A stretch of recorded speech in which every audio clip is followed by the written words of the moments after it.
KBS 뉴스 정윤섭입니다. 지금까지 KBS 뉴스광장을 1TV와 동시에 들으셨습니다. 지금 시각은 6시 14분입니다. KBS.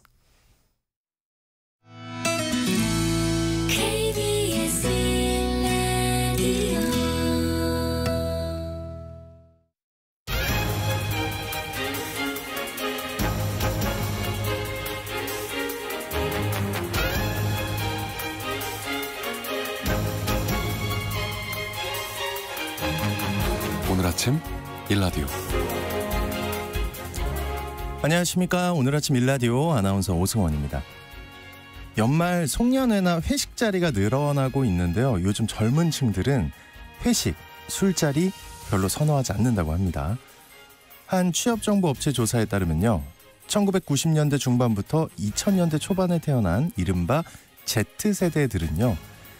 지나치게 술을 권하거나 1차, 2차, 3차 장소를 바꿔가며 이어지는 회식을 극도로 기피한다는 결과가 나왔습니다. 만약 꼭 회식을 해야 한다면 점심이나 저녁에 딱 1시간만 하는 간단한 모임을 선호하고요. 회식 주기는 분기에 1회 정도를 딱 한 번 가장 선호한다고 하는데요.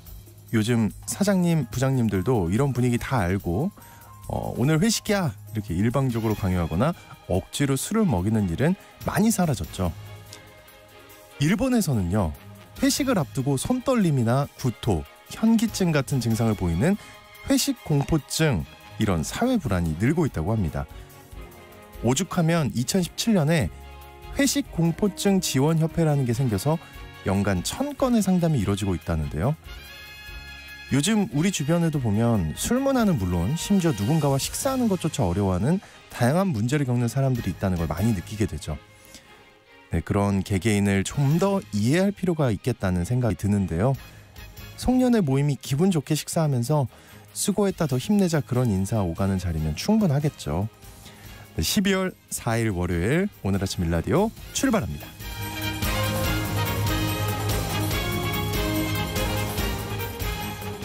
네, 오늘 아침 일라디오 이 시간은 물론 KBS 일라디오의 모든 프로그램은 유튜브 KBS 일라디오 공식 채널이나 모바일 콩 어플리케이션을 통해 실시간으로 함께 하실 수 있습니다.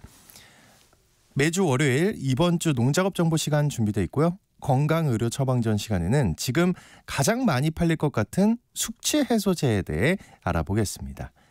또 하나의 세상 IT 시간에는요. 자연재해에서 사람을 구하는 IT 기술에 대해서 알아보겠습니다.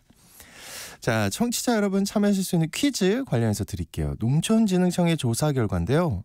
우리나라 성인 한 명이 연간 섭취하는 이 고기의 소비량이 17kg에 가까운 것으로 나타났습니다. 특히 2명 중 1명꼴로 이 고기를 일주일에 한 번 이상 먹는 것으로 나타났다고 하는데요. 이 고기를 튀겨서 파는 그 많은 프랜차이즈 집들만 봐도 얼마나 즐겨 먹는지, 또 우리가 얼마나 사랑하는지 알 수 있죠. 한여름 또 최고의 보양식 아니겠습니까? 네, 한국인의 소울푸드라고 해도 과언이 아닌 이 고기 무엇일까요? 추첨을 통해 농촌진흥청에서 제공하는 웰빙 혼합 잡곡 세트를 한 분께, 향긋한 커피를 드실 수 있는 모바일 커피 쿠폰을 4분께 드리겠습니다. 방송에 참여하실 분들은 단문 50원, 장문 100원이 드는 유료 문자 샵 9730으로 보내주시기 바랍니다. 유익한 정보와 살아있는 이야기가 있습니다. KBS 오늘 아침 일라디오.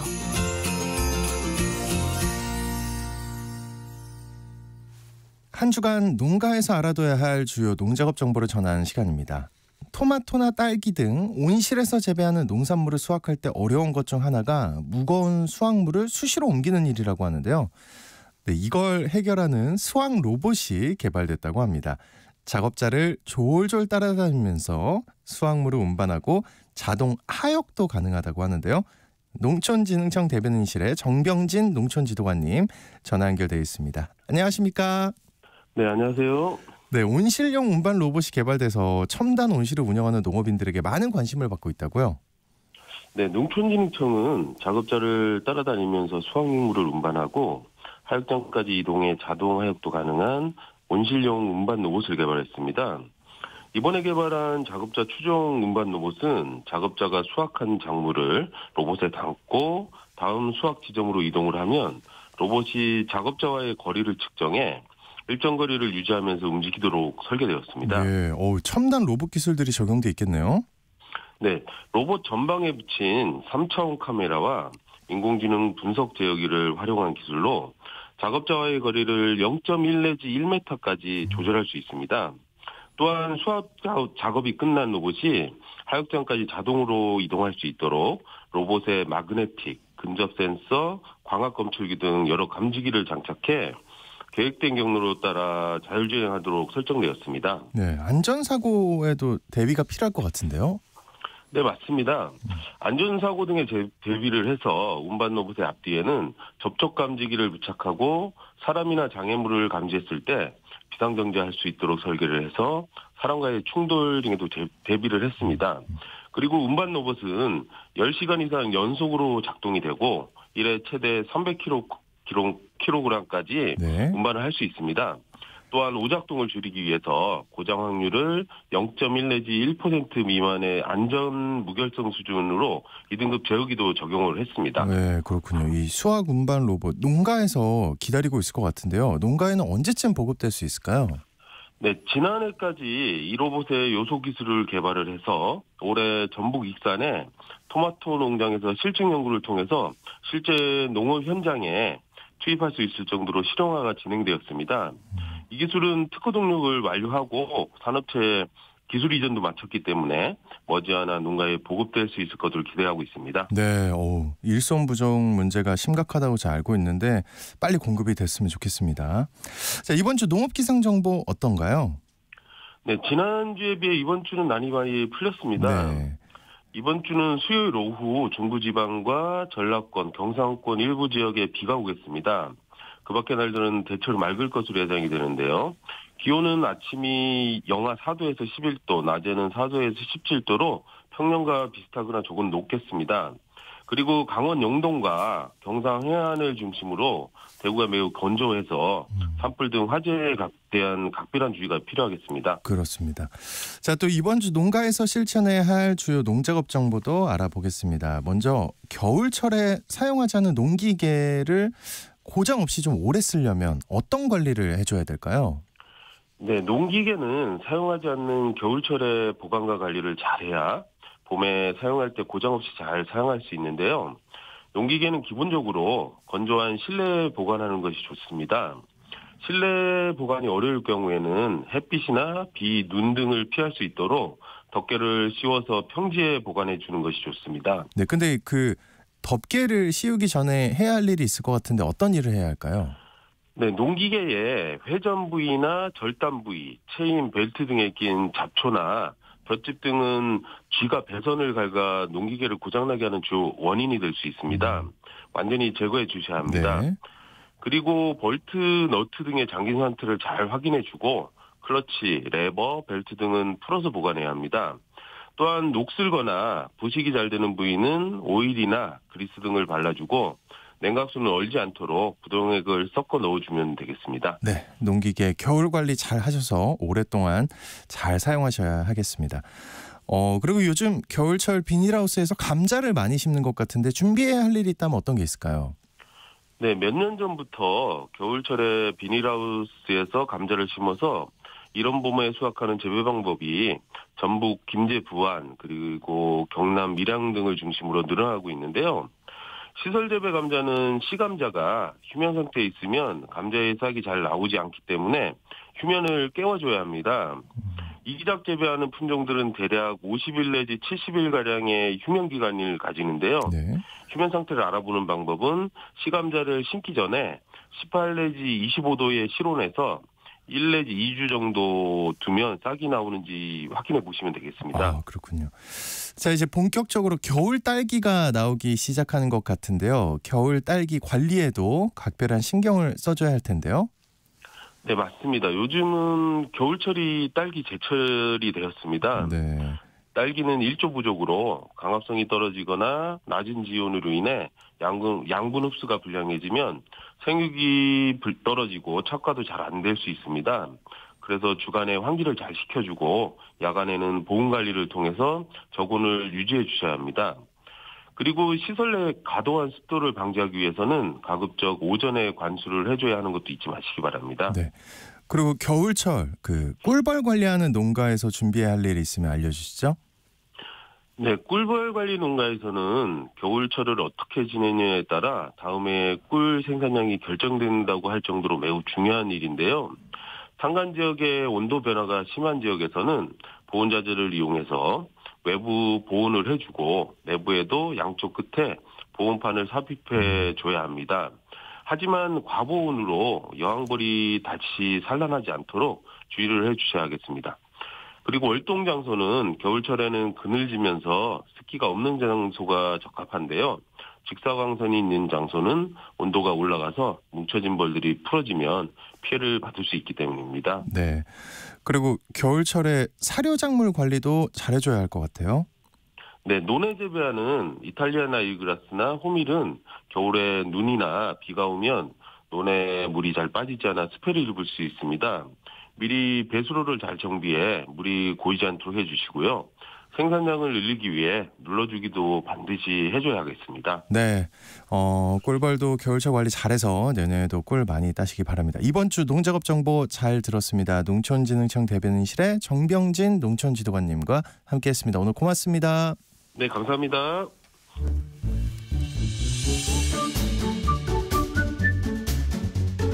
아침을 여는 기분 좋은 습관. KBS 오늘 아침 1라디오.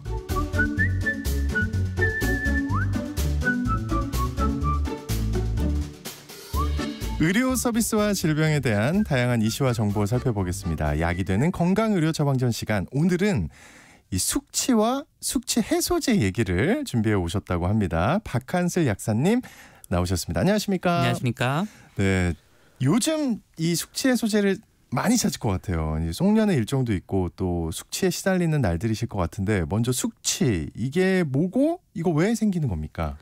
네, 이게 저도 연말이라 그런지 그런 자리들이 참 많이 늘어가고 있는데요. 인기인이시군요. 네, 가야죠. 마셔야죠. 예. 그런데 이게 마시면 즐거운데 숙취가 너무 고통스럽잖아요. 그렇죠. 그런데 사람들이 여기 대해서 오해를 한 가지 하는 게 있습니다. 사실 우리가 얼마나 취했냐와 숙취는 사실 별로 상관이 없다는 거예요. 얼마나 그래요? 네. 많이 마시면 숙취가 셀 것 같은데. 그래서 이게 사실은 조금 차이가 있습니다. 그 얘기를 먼저 한번 드려볼게요. 네. 이게 무슨 말이냐면요. 우리가 술 마시면 취하는 건 당연하잖아요. 그런데 이상하게 좀 이 취했다랑 그 많이 마셨다는 좀 다른 개념이라는 게 무슨 말이냐면요. 네. 취했다는 감각은 혈중 알코올 농도가 높아진다는 느낌이에요. 그래서 네. 왜 우리 요즘 연말이니까 음주 단속 많이 하시죠? 네. 음주운전 절대 하시면 안 되는데 네. 그럴 때 후 부세요 하면은 이게 혈중 알코올 농도를 간접적으로 측정을 하는 거지 않습니까? 그래서 요거만 가지고 이제 내가 취했다 안 했다인 건데 이게 숙취는 혈중 알코올 농도가 중요한 게 아니에요. 내가 마신 총량이 중요한 겁니다. 알코올에. 그러니까 내가 안 취했어도 맥주를 끊임없이 그냥 30분, 40분, 50분 계속 쭉 마셨으면은 네. 내가 취하지 않았어도 이게 숙취는 다음날 엄청 심각하게 나타날 수가 있는 거예요. 좀 알쏭달쏭하시죠? 네. 네. 잠깐 이렇게 쉽게 네. 들어오지가 않네요. 네, 비유를 하나 드려볼게요. 네. 이게 비유를 들자면 이 숙취라는 거는 이제 우리가 운전할 때 자동차 배기가스랑 비슷한 거로 생각하시면 돼요. 환경오염. 그러면 이제 어디 자동차 경기장한테 가서 막 200km, 300km 꽝 밟는 거는 해봤자 30분 밟잖아요. 그렇죠. 그때 나오는 내가 속도감은 굉장히 느끼겠지만 그때는 배기가스가 그렇게 많이 나오진 않겠죠. 30분 탔으니까. 그런데 우리가 서울, 부산, 왕복을 2번 했다. 그러면은 그렇게 막 속도감 내게 막 밟은 건 아닌데 배기가스는 엄청 나올 거 아니에요. 그런 것처럼 이제 속도감과 그 배기가스 같은 느낌이라고 좀 이해를 하시면 좋을 것 같습니다. 그렇군요. 이 내가 얼마나 취했냐랑 상관없이 그러면 마신 전체 양이 중요한 거예요? 네. 그리고 도수가 있잖아요. 술마다. 맞습니다. 이 도수의 차이는 있을까요? 혹시? 그런 분들이 좀 있잖아요. 이제 나는 와인만 마시면 다음날 너무 머리 아프다. 근데 이게 와인이 발효주라서 그런 것도 있지만요. 사실은 이게 소주보다는 도수가 낮아서 홀짝홀짝 마시다 보면은 생각보다 많은 양을 먹게 돼서 그렇습니다. 그러니까 취하진 않은데 양은 많이 먹는. 이게 전체 양이 늘어나는 거군요. 무슨 말이냐면 이제 와인 한 병이 그 소주로 치면은 알코올만 따지면 소주 한 병 반 분량이 들어있거든요. 와인 한 병이요? 네, 생각보다 많이 들어있는데. 그러네요. 이제 주량이 약한 특히 여자분들은 와인 그냥 홀짝홀짝 마시면 취하진 않죠. 왜냐하면 이제 도수가 높은 술들은 빨리 흡수가 되고요. 네. 도수가 낮은 술은 흡수가 천천히 됩니다. 그래서 술이 천천히 흡수되니까 와인 마실만하네 해서 한 병 다 비우면 소주 한 병 반을 먹은 거예요. 그러면 여자분들 보통 소주 한 병 마시면 완전히 그냥 취하잖아요. 그렇죠. 예. 그런데 취하진 않고 마신 양은 그만큼이니까 다음날 숙취만 엄청나게 있어서 이상하다 이렇게 생각을 하시는 거죠. 사실은 이 알코올 총량이 중요한 거라서 숙취량은. 여기서 또 하나 아셔야 되는 거는 이제 우리가 그 술을 마시는 이유가 여러 가지가 있잖아요. 뭐 향이 좋아서 맛이 좋아서 이렇게도 하는데 사실은 취하려고 마시는 거지 않습니까? 그렇죠. 예. 그 취한 그 느낌을 즐기려고. 예. 그럼 이거는 아까 제가 혈중 알코올 농도 얼마나 술이 빨리 흡수해서 많이 남아있냐라는 것에서 이럴 거면은 차라리 독주를 마시는 게 낫습니다. 그래요? 독주를 마시면요. 네. 알코올 흡수가 빨라서 빨리 혈중 알코올 농도가 올라가고 그다음에 취했다라는 느낌이 드는데 그만큼 또 빨리 내려가요. 그러니까 오히려 마시는 총량은 적지만 빠르게 취했다가 까지니까 다음날 숙취도 없고 취한 기분은 내고. 총량이 작으니까 독주는 네. 숙취는 없고. 네. 근데 취한 느낌은 빨리 받을 수 있고. 맞습니다. 그렇군요. 그 또 술이 안주에 따라서도 숙취가 다른 경우가 있나요? 어떻습니까, 이거는? 이것도 참 중요한 얘기인데요. 네. 그 우리가 술 마실 때 어떤 안주를 먹냐도 좀 차이가 있죠.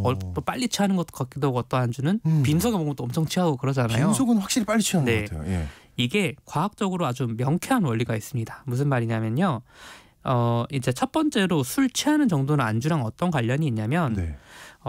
이제 기름기가 많고 단백질이 많은 음식을 안주로 먹으면요. 이게 좀 코팅을 해주는 그런 효과를 냅니다. 그래서 그러면 술이 흡수가 잘 안 돼요. 이게 과학적으로 밝혀진 거예요? 네, 맞습니다. 이건 확실한 팩트입니다. 그러다 보니까 이제 우리가 기름기 많은 단백질 뭐가 있을까요? 삼겹살. 그쵸. 탕수육 뭐 이런 것들 그렇죠. 안주로 많이 먹는 것들이잖아요. 치킨. 이제 그런 걸 먹으면은 술이 좀 덜 취한다. 요거는 확실한 건데 다른 방식으로도 좀 술 취하는 정도를 줄여줄 수는 있습니다. 뭐냐면 이제 국물. 이제 국물을 먹으면 술 깨는 것 같다 이런 얘기를 하시잖아요. 그렇죠. 약간 해장으로 국물 먹으러 갔다가 더 마시고 더. 그 다음 얘기가 그렇게 흘러가서 제가 지금 멈칫했거든요. 근데 그것도 명확한 이유가 있습니다. 왜냐하면 아까 제가 술은 도수가 높으면 빨리 흡수가 되고 그렇죠. 도수가 낮으면 천천히 흡수가 된다고 했잖아요. 그러니까 똑같이 소주를 먹어도 국물을 먹으면 도수가 약해지는 거예요. 사실 효과적으로는. 이게 물이 들어가니까 희석이 되는 거죠. 그러니까 같은 양을 먹어도 천천히 흡수돼서 내가 술 잘 받는다 오늘 그런 국물 먹는 느낌이 나는 거죠. 그렇지만요. 반대로 숙취는 제가 마시는 총량이랑 관련이 있다고 했죠. 이렇게 안주바를 세우면 다음날 너무 힘들어져요. 왜냐하면 빨리 안 취하니까 좋다고 많이 먹은 거예요, 양을. 그래서 이거는 사실은 딜레마 상황인 거죠. 내가 빨리 취하느냐 아니 천천히 취하느냐 이거랑 이제 결국은 그러면 많이 마시게 돼서 다음날 숙취는 더 심하다. 그렇군요. 그러면 이건 어떻습니까? 술을 마시다 보면 술이 든다. 이 얘기 진짜 많거든요. 나 원래 술이 되게 약했는데 한 10년 참 이게 좋은 얘기인지는 모르겠습니다. 아침부터 10년 술을 마셨더니 지금은 막 몇 병을 마신다 이런 사람들 많거든요. 이것도 참 좀 조심스러운 얘기긴 한데요. 이제 그걸 권한다는 의미에서 맞다는 게 아니고 정말로 과학적으로는 그렇습니다. 그래요. 이게 왜 그러냐면요. 우리가 일단 주량이라는 걸 좀 우리가 좀 마구잡이로 쓰는 그런 그강이 있는데 제가 생각하기에 주량이란 거는 내가 만취하지 않고 마실 수 있는 술의 양 뭐 정도로 생각하면 맞을 것 같아요. 주량을. 그러면 이거는 주량은 사람마다 다른데 왜 다르냐? 이거는 첫 번째로 이제 취기라는 게 혈중 알코올 농도라고 말씀을 드렸어요. 근데 우리가 똑같이 소금 한 숟갈을 넣어도 이제 냄비에 한 숟가락 넣는 거랑 종이컵에 한 숟가락 넣는 거랑은 완전 다르죠. 소금물이 엄청 짜잖아요. 그렇죠. 비슷하게 똑같이 소주 한 병을 먹더라도 사람 몸이 부피가 크면 그러니까 등치가 크면은 이제 농도는 떨어집니다. 그러니까 덩치가 크고 좀 살집이 있는 분들은 같은 양을 마셔도 잘 마시는 거예요. 첫 번째는 그런 이유가 하나 있고 두 번째는 간의 성능 차이가 난다는 겁니다. 무슨 말이냐면요. 그러니까 알코올이 흡수가 되면은 간에서 이거를 해독하려고 굉장히 열심히 일을 합니다. 그런데 그러다 보면은 이 간에서 알코올을 해독하는 그 효소라는 게 있거든요.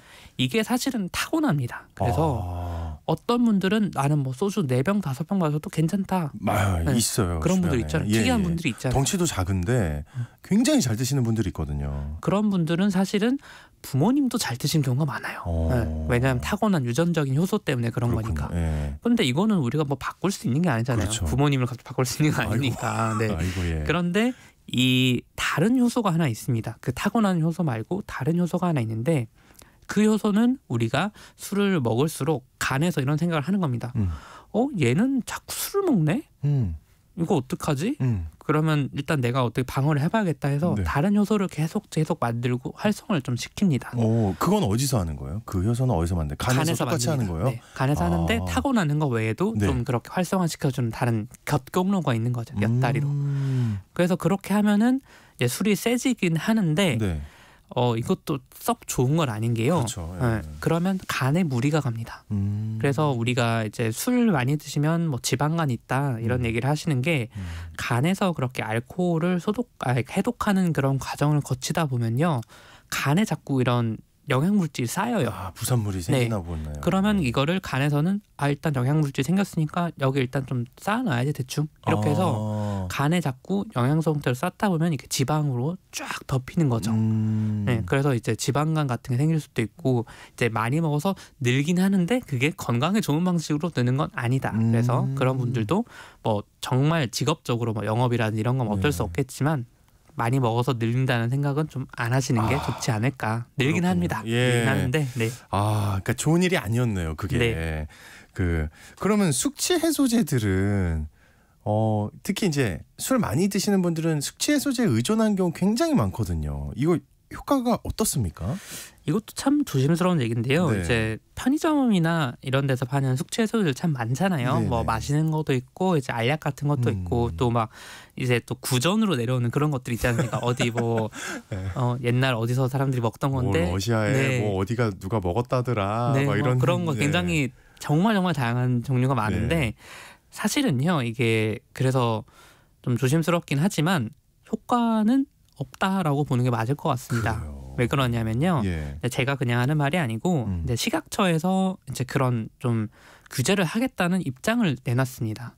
이번에요? 네, 그래서 2025년까지 이런 숙취 해소제들이 너네가 효과가 있다는 걸 입증을 해라. 안 그러면 잠깐만요. 그럼 입증 없이 그렇게 팔았던 거예요? 그러니까 우리가 예를 들어서 뭐 식이섬유 많은 어떤 음료수 이런 거 예. 그런 것들을 먹는다고 해서 살이 빠지진 않잖아요.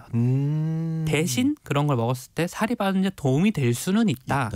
근데 그 정도의 그냥 좀 가벼운 느낌으로 시작을 한 건데 숙취 해소제라는 이름 때문에 사람들이 마시면 술이 무조건 깬다. 그렇죠. 약간 이게 약이다 이런 네, 느낌으로 그런 받아들이죠. 약은 예. 아닌데 그렇게 예. 오해하니까 식약처에서도 맞아요. 예. 그건 아니다 이렇게 해서 입증을 시킨 거고 그래서 이제 그런 주요 제품들은 그런 임상시험 같은 거를 실시는 하고 있다고 합니다. 그래서 그러면 결과적으로 좀 효과가 더 있다라는 건 가려질 수는 있겠죠. 근데 그게 아니면 아마 퇴출이 되지 않을까. 야, 네. 2025년까지 우리가 좀 매의 네. 눈으로 지켜봐야 한다. 네. 일단 그 돈을 숙취 해소제에 많이 쓰는 건 멈춰야 한다. 네, 알겠습니다. 그러면은 이게 중요할 것 같아요. 그 숙취 해소제가 별로 효과가 없다고 가정한다면 아직 입증이 된 건 아니니까. 그럼 숙취가 있을 때 뭘 어떻게 해야 하는 겁니까, 이거? 제가 네. 여기에 대해서는 명확하게 3가지만 말씀드릴 수 있습니다. 예. 3가지 방법이 있습니다. 정말로 통하는. 예. 그래서 말씀드리면요. 그 본인을 통해 임상 실험도 하신 거죠? 그것도 맞습니다. 예, 좋습니다. 네. 이제 예. 첫 번째는 네. 당분인데요. 당분이요. 이게 무슨 말이냐면 이제 숙취는 알코올을 분해해서 생기는 그런 숙취 유발 물질들이 있어서 생기는 문제이기 때문에 네. 이런 숙취 유발 물질을 빠르게 몸에서 제거해 주는 게 꼭 필요합니다. 그런데 이걸 해결하려면 에너지가 또 필요해요. 그러다 보니까 이 에너지를 공급해 줘야 하는데 가장 좋은 게 포도당입니다. 포도당. 그래서 이제 이것도 제가 예전에 제약회사 영업사원분들 이런 네. 분들이 이제 그분들 술을 굉장히 많이 네. 마시는 영업직인데 그분들은 또 제약회사니까 또 과학적으로 조금 더 접근을 하지 않겠습니까? 그분들이 말씀하신 게 옛날에는 포도당 음료 이런 게 있었대요. 네. 그래서 그거를 아침에 숙취해서 딱 먹으면 그날 완전 쫙 사라지는 그런 그 정도로 당분을 넣어줬을 때 우리 몸이 그런 숙취 물질들을 제거하는 데 큰 효과를 발휘하는데 사실 꼭 그렇게 먹어줘야 되는 건 아니고요. 네. 보면 우리가 가끔 회 먹고 다음날 너무 머리 아프다 이런 분들 좀 있으실 것 같아요. 회를 먹고요. 회로만 술 먹고 나면 다음날 좀 힘들더라. 네. 근데 그게 잘 생각해 보시면요. 매운탕을 먹었냐 안 먹었냐도 좀 차이가 있을 거예요. 보통 매운탕 먹으면 우리가 밥이랑 그렇죠. 라면사리를 넣어서 먹지 않습니까? 근데 그거 없이 그냥 회로 단백질만 먹으면은 당분이 없으니까 다음날 머리가 엄청 아픈 거예요. 그래서 사실은 사리 추가가 이런 숙취 해소에 과학적인 효과가 있다. 아니면 이제 네. 막 그런 마음에 드는 이성과 술을 먹을 때 네. 아이스크림 먹으러 갈래 해서 이렇게 하는 게 정말로 술을 깨는데 좀 도움이 되기도 하고 숙취도 네. 줄일 수가 있다. 당분이 중요하다. 네. 예. 두 그리고, 번째는 예. 네, 수분입니다. 수분. 이제 우리가 다음날 머리 아프고 이런 게 정말 물을 많이 보충해 주면은 그거 덕분에 좀 탈수 증상이 조금 완화가 되는 거라 가지고 그 탈수 증상을 완화하는데 물이 굉장히 도움이 되는 거고요. 마지막 세 번째로 수면. 수면 역시 잠이, 사실은 예. 네. 이제 술 마시면 푹 잔다고 생각하시는 분인데 착각입니다. 사실은 수면이 굉장히 방해를 받기 때문에 네. 다시 술 마신 다음날 머리 띵한 게 사실은 잠을 제대로 못 자서 그런 것도 있습니다. 그래서 숙취가 심한 분들은 점심시간이라도 잠깐 이렇게 한번 주무시는 게 참 도움이 된다고 말씀드릴 수 있습니다. 낮잠으로 보충을 한다. 네. 알겠습니다. 당분, 수분, 수면, 네, 꼭 기억하겠습니다. 오늘 건강의료 처방전 시간 숙취에 대한 여러 궁금증 박한슬 약사님과 함께 살펴봤습니다. 오늘 고맙습니다. 감사합니다.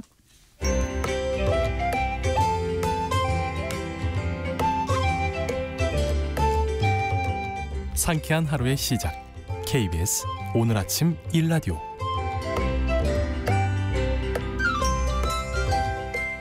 우리가 반드시 알아야 할 또 하나의 세상 IT 시간입니다.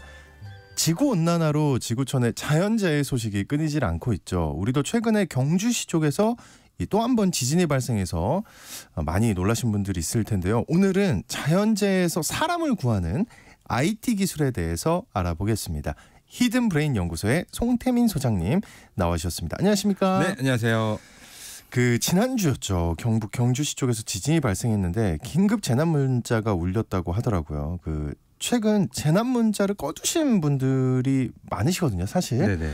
네, 이제 오늘 라디오를 듣고 다시 켜두시면 좋을 것 같아요. 네, 저 같은 경우도 사실 저희 집 가족 모두가 네. 사실 이날 다 꺼져 있어서 알지를 못했어요. 예. 그때 이제 밖으로 나와서 사람들하고 얘기를 하다 보니까 뭐 아침에 경보 울린 거 있었다. 봤냐? 예.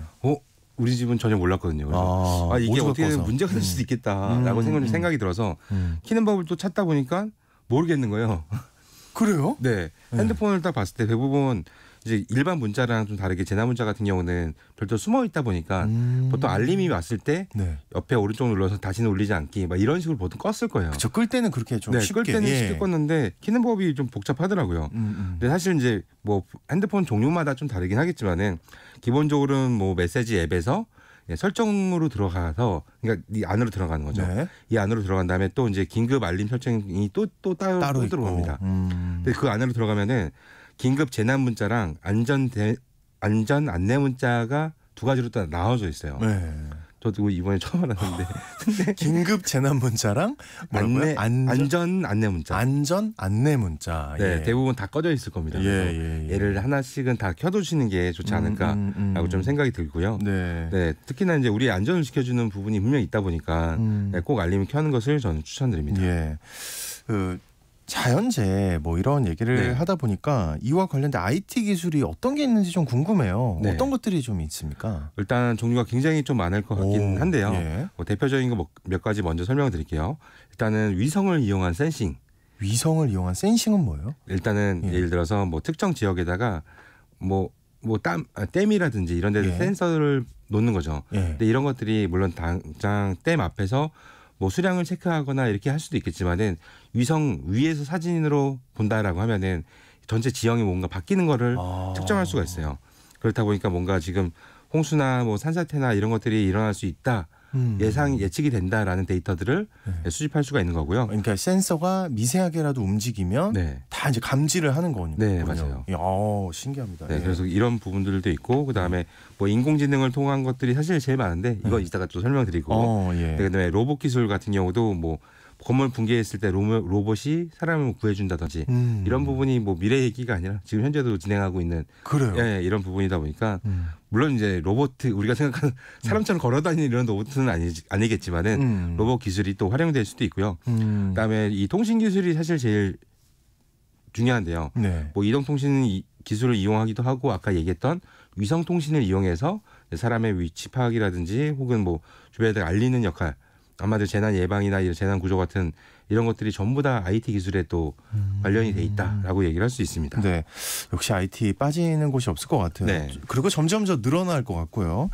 일단 그 재난 예방을 위한 기술들이 어떤 것들이 있는지 알려주세요. 네, 특히나 앞서 설명드렸던 이 위성 기술을 활용하는 것들이 이제 제일 많이 활용되는 것 중에 하나고요. 네. 예를 들어서 이제 다른 예시를 한번 들어볼게요. 네. 뭐 스위스 보험사가 한 조사를 했는데 이 조사에 따르면 한 해 동안 전 세계가 이 자연재해로 인한 이제 경제적 피해액이 332조 원이라고 해요. 와. 그래서 엄청나게 이제 큰 부분도 있고, 근데 이뿐만 아니라 이제 인재로 인해서 사망이나 실종된 사람이 연간 1만 명이 넘는다라고 합니다. 1만 명이요. 네. 예. 그렇기 때문에 이런 뭐 지진이나 산불, 폭염 뭐 이런 것들이 굉장히 또 매년 또 증가하고 있다 보니까 앞으로 좀 사람이 힘으로는 막을 수 없는 상황이 좀 많지 않을까라고 생각이 듭니다.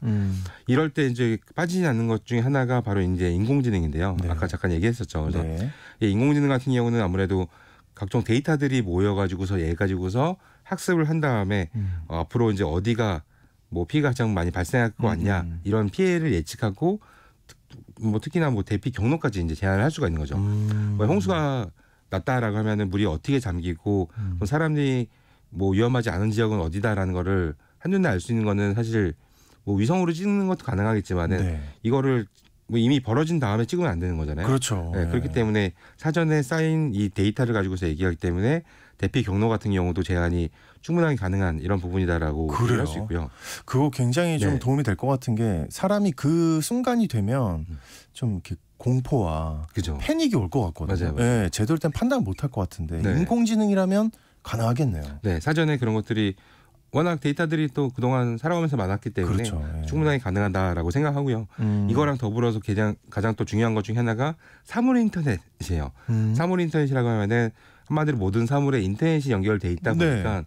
아까 얘기했던 제가 전 사물 인터넷 하면 냉장고밖에 생각이 안 나요. 맞아요. 그것도 뭐 틀린 건 아닌데 예. 이게 이제 각 세계 곳곳에 다 설치가 돼 있어요. 아까 얘기한 것처럼 댐에도 이 수위 측량 이런 거에도 들어가 있고요. 네. 우리나라도 이제 한강 같은 경우도 다리마다 다 센서가 있잖아요. 그런 것들도 어떻게 보면 다 사물 인터넷 중에 하나거든요. 그래서 이 뭐 다리를 건너갈 때 차량들이 뭐 많이 지나가가지고서 좀 하중이 문제가 생기는 것 같다. 네. 이것도 다 센싱을 통해서 알아내는데 얘도 역시 사물 인터넷이다라고 보면 될 것 같습니다. 일단 재난이 일어났을 때, 네. 사고가 일어났을 때 그 네. 현장에서 제일 중요한 게 어떻게 보면 그 추가 피해 방지가 아닐까 싶어요. 네. 그 사람들을 구조하기 위해서 활용되는 것들, 아까 로봇 이야기 잠깐 하셨는데 맞아요. 어떤 것들이 있을까요? 일단은 로봇의 대표적인 게 탐색 로봇하고 탐색 로봇. 네, 그다음에 의료 로봇이 좀 될 것 같아요. 네, 탐색 로봇 같은 경우는 한마디로 피해 지역에서 생존자가 있는지 없는지 이런 걸 찾아내는 것들이 예. 좀 있을 것 같고, 혹은 최근에는 드론이 굉장히 많죠. 그래서 일단 뭔가 사고 났다 하면 드론을 일단 띄우잖아요. 네, 그다음에 그렇죠. 피해의 양도 찾는데 또 사람이 어디에 있는지 이런 것도 찾아내기 빠르게 위해서도 볼 수 있다고 하더라고요. 한 부분도 예. 있고요. 의료 로봇 같은 경우도 이제 응급 상황에서 아무래도 이제 응급 처치라든지 각종 이제 의료 기기들을 운반해야 되는데 사람이 다 들고 다니기 힘들다 보니까 이거를 이제 강아지 로봇이나 이런 것처럼 해서 움직이는 따라다니는 이런 장비가 또 의료 로봇이 아닐까라고 생각이 좀 들기도 합니다. 네. 여기서 이제 또 구조 로봇 중에 또 중요한 게 뭐냐면요. 사실 구조 작업에 참여하는 이 요원들 있잖아요. 네. 이분들이 또 다치면 안 되잖아요. 아유, 절대 안 되죠. 예. 그분들을 도와주는 용도로도 구조 로봇이 좀 활용된다라고 보면 될 것 같고요. 뭐 한 가지 또 예를 들어볼게요. 이제 네. 미국에서도 이제 많이 이 로봇이 많이 활용되고 있는데요. 소소형 수륙 양용 로봇이 이제 미국에서도 초소형 네. 수륙 양용 로봇이요. 네, 이거 같은 경우는 크기가 굉장히 작은 건데요. 네. 건물의 틈새 같은데 사람이 접근하기 어려운데 예. 거기다가 이제 얘를 조그맣게 넣는 거예요. 예. 사람보다 작은 크기이기 때문에 아. 들어가 가지고서 여기 사람이 있나 없나, 한마디로 이제 뭐 물에 빠진 사람이 잠긴 사람이 있다면 이 사람을 찾아내야 되잖아요. 예. 근데 그럴 때 이제 사용하는 로봇이라고 좀 보면 될 것 같아요. 물에도 되고 네. 육지에서도 되고. 네. 약간 특이했던 거는 이제 스탠퍼드 대학교에서 만든 건데 뱀처럼 생긴 로봇이 있어요. 네, 길쭉해서 얇은 거 있는데 얘도 역시 이제 좁은 공간을 통과해가지고서 장애물도 넘어가면서 네, 사람이 있나 없나 이런 것들을 체크하는 이런 부분도 있는데 또 제일 중요했던 거는 사실 이 로봇이 움직이면서 사람 목소리를 감지를 해요. 네. 그리고 만약에 건물이 붕괴됐다라고 했을 때 그 안에 사람이 미세하게 소리를 낼 수 있잖아요. 근데 사람 귀로는 듣기 힘들지만은 이런 로봇에서는 각종 센서가 있다 보니까 이 어떤 소리가 사람이 내는 소리인지 아니면 다른 소리인지를 이제 구분해서 여기 생존자가 있다 없다 이런 것들도 이제 판단한다라고 보면 될 것 같아요. 기가 막힙니다. 일단 얘기만 들으면. 네, 그다음에 가장 하지 많은 거는 드론이에요. 네, 드론을 지금 현재 가장 많이 쓰고 있는데 그냥 드론이라기보다는 드론이라고 생각하면 사실 뭐 날아다니면서 영상 촬영하고 뭐 이런 거잖아요. 근데 거기에도 이제는 센서가 굉장히 많습니다. 그래서 열화상 카메라, 뭐 적외선 카메라 이런 게 있다 보니까 야간에도 이 건물 밑에 사람이 깔려 있는지 안 깔려 있는지 이 온도로 알 수가 있잖아요. 마치 영화에서 보면 뜨드드드 해가지고 사람 찾는 것처럼 이런 것들이 현재 이제 가능하다 보니까 네, 실제로 이제 활용이 많이 된다라고 보면 될 것 같습니다. 그렇군요. 그 최근에 인공지능 얘기를 빼놓을 수가 없지 않습니까? 네, 또 혹시 인공지능이 이 자연재해 긴급 대응 및 구조 작업에서 어떤 역할을 하고 있나요, 지금? 네, 앞서 설명했지만은 기본적으로 데이터 기반으로 분석해서 예측하는 게 아무래도 제일 많이 큰 활용이 아닐까라고 생각이 드는데요. 한 가지 좀 예를 들어볼게요. 일본에서도 이제 2018년도에 태풍 제비로 인해서 많은 인명과 재산 피해가 이제 발생했는데 이때도 이제 인공지능 활용해서 이 태풍의 이제 이동 경로라든지 지금도 많이 활용되죠. 그렇죠. 이동 경로는 많이 나오잖아요. 그다음에 이 피해 예상 지역을 이미 미리 예측해가지고서 긴급 대응하는 이 구조 작업을 미리 이제 수행을 할 수 있도록 대처를 했다라고 하더라고요. 당연히 한국에서도 이제 많이 활용하는 것처럼 제가 아마 올해 여름에 얘기를 했던 것 같은데 홍수 예측 시스템 해가지고서 비가 많이 왔을 때 강남의 어느 부분이 잠긴다 했었어요. 네, 그래서 이런 부분이 이제 예측이 돼서 이미 이제 공개를 했었죠. 근데 대한민국에서 아직 전 지역이 다 서비스가 제공되는 건 아니지만은 특히 서울도 전 지역은 아니지만은 이런 상시로 항상 이제 물에 잘 잠겼던 지역들은 먼저 알려줬던 이것도 역시 다 인공지능으로 해서 분석과 예측을 했던 이런 부분이다라고 얘기를 할 수 있습니다. 역시 인공지능은 빠지는 곳이 없는 것 같습니다. 그리고 통신이 매우 중요하지 않습니까? 맞아요. 좀 큰, 좀 넓은 지역에 재해가 발생했을 때 그 핸드폰, 인터넷 같은 것들은 이 재해에 대해서 어떤 대책을 갖고 있나요? 일단은 이제 뭐 몇 가지 예를 들어볼게요. 뭐 작년 같은 경우는 KT에서 이제 통신망이 안 돼가지고서 이슈가 한번 됐던 적이 있는데 그래서 올해 초에 이제 구현모 KT 대표가 신년사를 통해서 통신망 장애는 장애가 아니라 재해다라고 얘기할 정도로 이제 통신사에서도 굉장히 중요하게 여기는 이런 부분이 될 것 같은데요.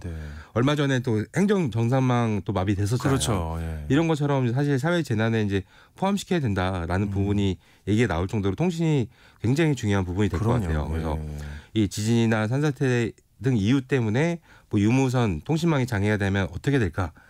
이런 부분이 최근에 우리가 지금 얘기한 걸 다 이게 된다고 하더라도 통신이 그때 안 되면 맞아요. 아무 의미가 없는 거잖아요. 아까 말했던 사물 인터넷도 인터넷이 돼야지만 되는 거기 때문에. 근데 이제 작년에 그 카카오톡 안 됐던 적 기억나시나요? 딱 1년 전인데 그때 이제 서버망이 이제 불이 타가지고서 하루 넘게 인터넷을 카카오톡을 이용을 못했었죠. 관련된 것들을. 그래서 이제 그 이후로 다양한 대비책을 좀 준비해야 된다라고 해서 뭐 정부랑 통신사들이 이번에 준비를 좀 많이 했었는데요. 최근에 이제 안전훈련을 했었는데 이걸 보고 나서 저도 꽤 괜찮은 거 앞으로 괜찮지 않을까라고 생각이 들었어요. 이유가 뭐였냐면은 일단은 통신 장애가 우려되는 상황을 일단 설정하고서 훈련을 한 거죠. 그렇다 보니까 처음에는 통신사에서 뭐 불이 났다. 그래서 이쪽에서는 통신기기를 앞으로 쓸 수 없다라는 판단했을 때 바로 이 상황을 접수했다라고 하는 이제는 과기부죠. 과기정통부에서 뭐 위기 발령을 내고 이거에 따라서 이제 점점 우리는 어떻게 해야 되냐라는 부분인데 대부분 뭐 케이블 통신 케이블이 절단됐다. 이것들까지 드론이 설치를 하더라고요. 들고 가서 설치하는 이런 부분까지 이제 보여주게 됐었고. 설치까지 드론이에요? 네네. 그래서 와 신기하다라고 저도 이제 생각이 들었던 부분이 있었고 그 다음부터는 이제 예를 들어서 뭐 통신사가 우리나라 대표적인 3개가 있으니까 뭐 한 군데가 만약에 불이 났다. 그래서 사용이 불가능하다라고 했을 때는 타 통신사도 다 이용하게끔 발령이 또 나더라고요. 그렇기 때문에 내가 A 정말 위험한 거 아니야? 그래도 상관이 없어요. 그래서 B, C도 전부 다 같이 활용이 가능하기 때문에 사실 그게 맞죠. 맞아요.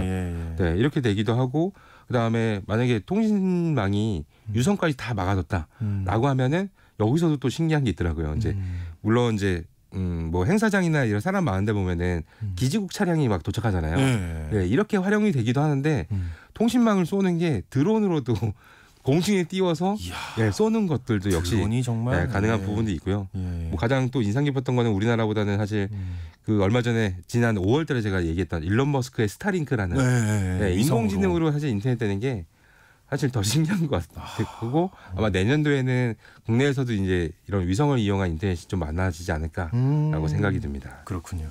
또 하나의 세상 ITC가 오늘 결국 얘기하다 보니까 왠지 드론 스페셜이 된 것 같네요. 지금까지 히든브레인 연구소의 송태민 소장님과 말씀 나눴습니다. 오늘 감사합니다. 감사합니다. 네, 오늘 퀴즈 정답은 닭고기였습니다. 4595님 닭고기입니다 보내셨고요. 5790님도 정답 보내주셨고요. 6023님 정답 치킨이지요. 여행 중에도 먹을 정도로 좋아하는 치킨. 종류가 너무 많다 보니 고르는 것도 고민이 될 정도네요. 웃음 이렇게 보내주셨어요. 소장님 치킨 좋아하시나요? 너무 좋아합니다. 그래요? 전 양념으로. 순살. 순살에 양념으로.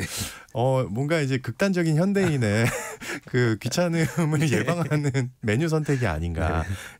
그 뼈 바르기 싫어서, 살 바르기 싫어서. 맞아요. 양념은 자극적이어서. 그렇군요.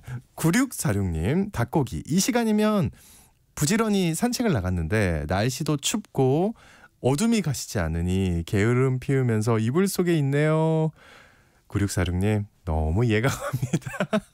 출근할 때마다 느낍니다. 네. 근데 이게 중요합니다. 9646님의 마지막 한마디. 이번 한 주도 화이팅 보내셨어요. 네, 우리 모두가 화이팅하는 한 주가 돼야겠습니다. 중복 당첨 여부 확인 후에요. 홈페이지에 당첨자 올려놓겠습니다. 저는 내일 다시 인사드릴 테니까요. 여러분 모두 기분 좋은 한 주 시작하세요.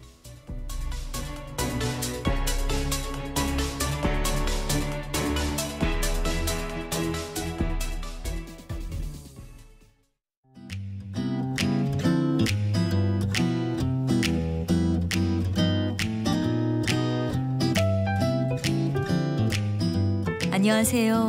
바른말 고운말입니다.